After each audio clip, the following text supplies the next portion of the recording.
happy people? Today I'll be taking a look and reviewing the 3 new LEGO Harry Potter Hogwarts Castle sets that dropped on January 1st. The Dueling Club, Charms Class, and Flying Lessons. Yes, I am a Slytherin. Drop your Hogwarts house in the comments below. By the way, thanks so much to the LEGO group for sending these sets over to me for review. As always, all thoughts and opinions are my own, even if you think you're not. They're my own thoughts. Now, all of these sets were created with the intention to be displayed with or alongside the other Hogwarts Castle sets that have released throughout 2024 and now coming into 2025. I'll be showing towards the end of this video how they all combine or come together with all the existing sets so far, including the Great Hall, the Owlery, and the Boathouse. Owlery. Did I say Owlery? Anyways, first up we have the Hogwarts Castle Dueling Club. This LEGO set is 158 pieces and retails for $24.99 USD. So this LEGO set came with 4 minifigures. Harry and Draco are minifigures that have been reused. We've seen them several times over. Snape is donning the same outfit from the Potions Classroom set from last year. Gilderoy Lockhart, however, is in a brand new outfit, his dueling outfit in gray with silver printing on the torso. It looks really nice. And he comes with a sand green rubber cape. So it looks like rubber capes are also making it into the Harry Potter lineup. The characters do have different wand accessories. We've seen this wand before, but it has kind of like a translucent piece stuck to the end of it. And then they add 2 more pieces so that it looks like they're casting spells on each other. This set here depicts the scene in the Chamber of Secrets when Gilderoy Lockhart brings back the Dueling Club so that they can learn how to duel. However, I'm sure it's quite obvious that this is just like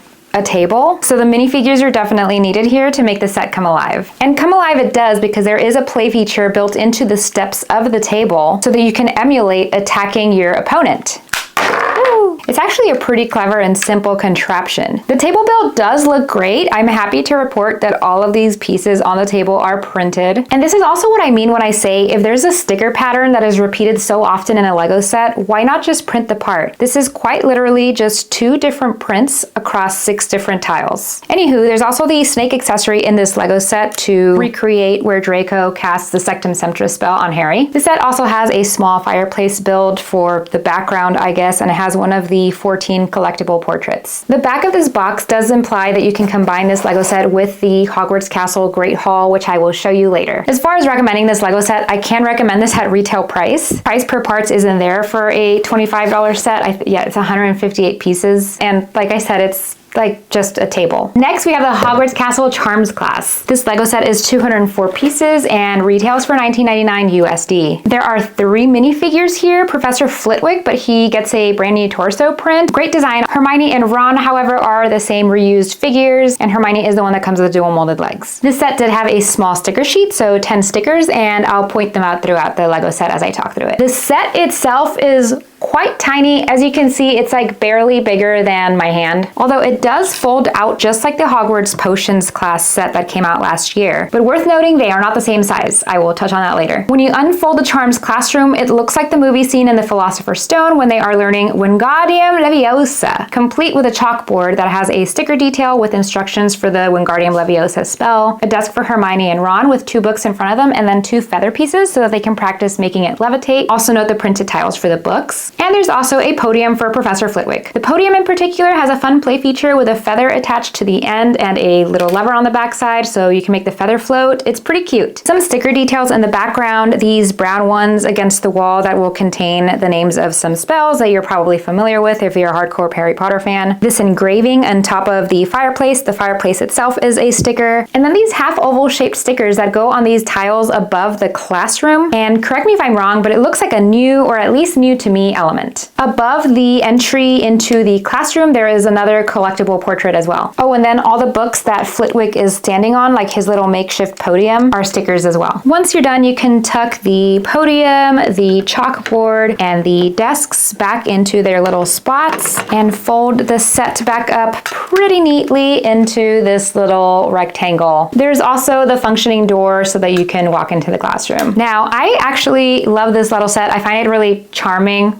I do think it's a better value than the Dueling Club, and it would make a nice, neat, small gift for $20. But if you know anything about me, I'm just not the biggest fan of these little standalone sets. Like, this does nothing for me as a display piece on its own. That said, I do like the idea of plugging it into the larger Hogwarts Castle set, like into other rooms, which again, I'll show you later in this video. At the same time though, I'm not a fan of the idea of having like these extra rooms just laying around. Obviously, we haven't seen the end game for like what will be the a larger castle build, but I'm hoping that they do have space for like all the extra rooms. Lastly, we have the Hogwarts Castle Flying Lessons Lego set. This set is 651 pieces and retails for $79.99 USD. I'll be honest, this set is a little bigger than I expected. Like I said, these little rinky, like standalone builds aren't really appealing to me, but this one kind of slaps. This Lego set does take us back to a few memorable scenes from Harry Potter and the Philosopher's Stone. This Lego set comes with 6 minifigures. Harry Potter and Draco Malfoy are repeats. Neville, however, is technically a new minifigure. He looks very similar to the one in the boathouse, except this one he is wearing his Gryffindor robes. Neville's accessory, the Remembrall, is probably my favorite accessory in the set. It's just a really pretty piece. It's like a translucent, clear Lego part with the normal looking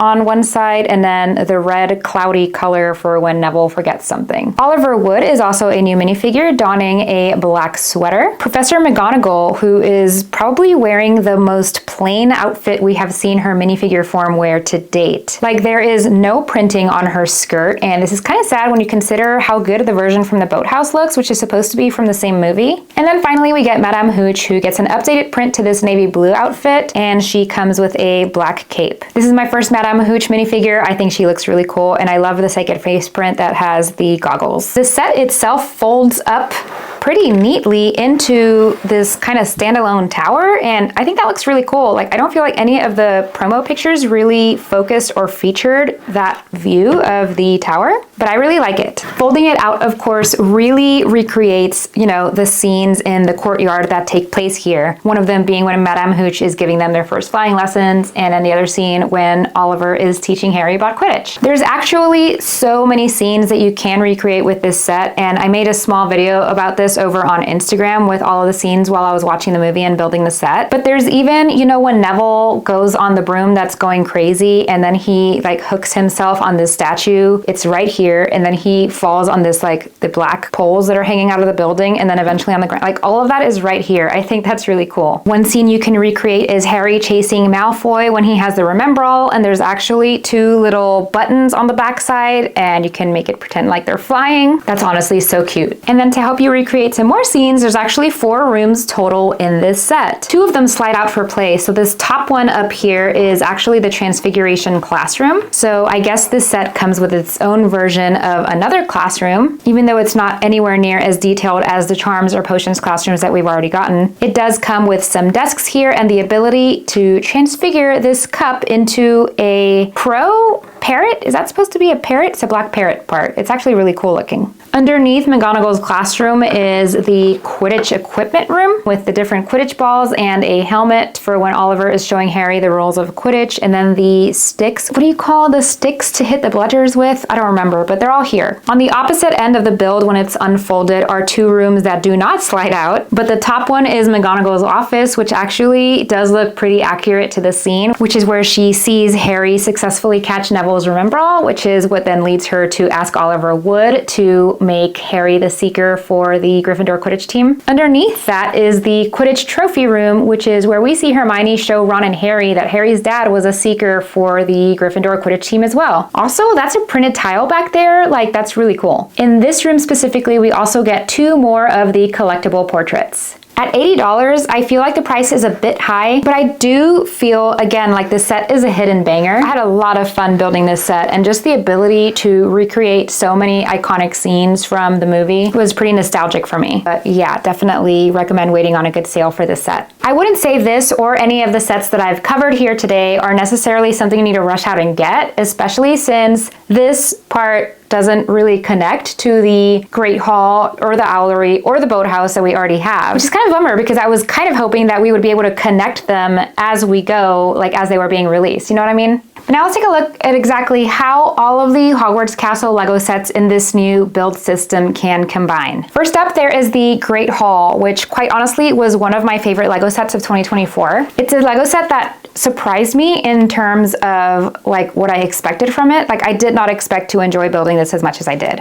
So I'm sure you're gonna see minifigures just hanging out from the Great Hall. Just ignore that for now. So there's a staircase at the end of the courthouse outside of the Great Hall, and right at the bottom of it, that is where you can connect the little boathouse.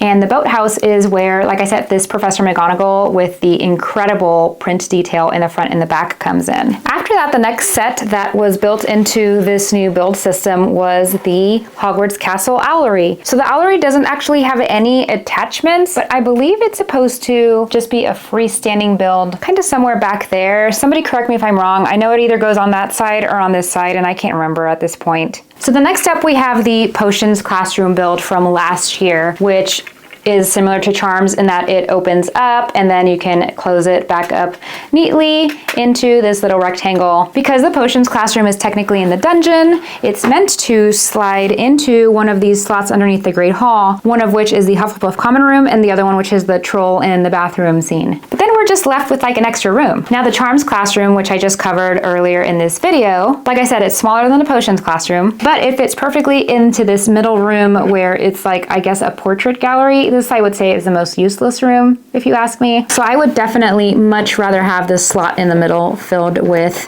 the Charms classroom, although I don't feel like having the Charms classroom in the dungeon makes a lot of sense, because shouldn't the Charms classroom have windows? I don't know. A more hardcore Harry Potter fan might be able to answer that. But now you have 2 extra rooms. I almost feel like it would make more sense for you to slide the Charms classroom into the flying lesson set, which it does perfectly fit right in there.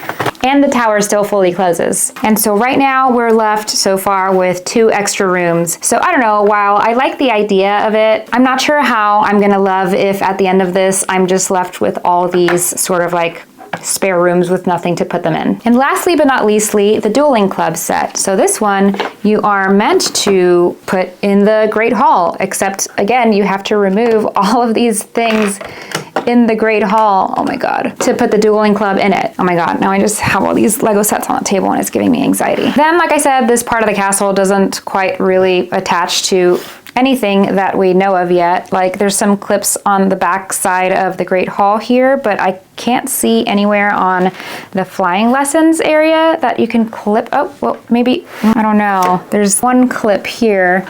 Like I don't know that you're supposed to, but I guess if you really want to, you can. Yeah, so there is one clip, then you can clip it to if you want to kind of have it over here for now. But somehow I don't really think this is what the designers intended. Okay, I think that's it for the Hogwarts Castle greater layout sets. I don't think I forgot anything. It would be really embarrassing at this point if I missed something. If you made it this far, please give this video a thumbs up. I would greatly appreciate it. If you liked what you see, hit the subscribe button. I would love to have you here. Okay, bye!